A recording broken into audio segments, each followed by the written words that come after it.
నమస్కారాలు.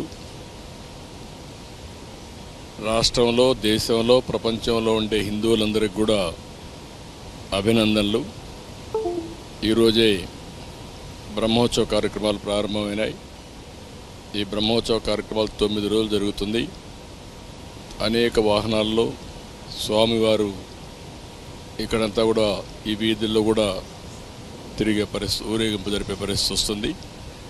ఒక పవిత్రమైన భావంతో ఇక్కడికి వచ్చే భక్తులే కాకుండా ప్రపంచం కూడా వాచ్ చేసే పరిస్థితిలో ఉన్నారు.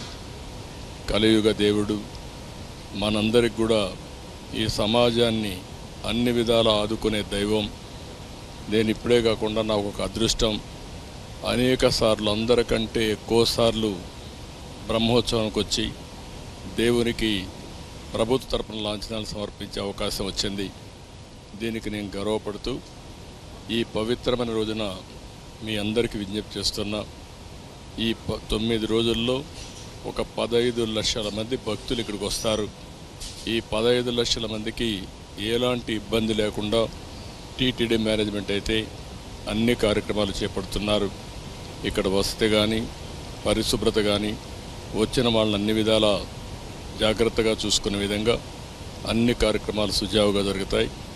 దేవుని దయ వల్ల ఇక్కడ అందరం కూడా మనం ఒక సేవకుల మారిగా పనిచేసి ఈ భక్తిని ప్రతిబింబించే విధంగా ఇక్కడ గోవింద గోవింద నామస్మరణం తప్ప ఇంకోటి ఏమీ ఉండకుండా మనం చూసుకోవాల్సిన బాధ్యత మనందరిపైన ఉంది.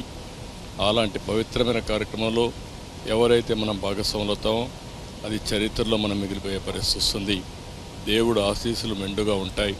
ప్రతి ఒక్కరు కూడా ఇక్కడికి వచ్చినప్పుడు ఒక పవిత్రతను పాటించవలసిందిగా మరొక్కసారి కోరుకుంటూ టీటీడీ మేనేజ్మెంట్ చేసే కార్యక్రమాలకి పూర్తిగా సహకరించవలసిందిగా మరొక్కసారి విజ్ఞప్తి చేసుకుంటూ అందరికీ నమస్కారాలు. ఓం నమో వెంకటేశాయ. గోవింద గోవింద.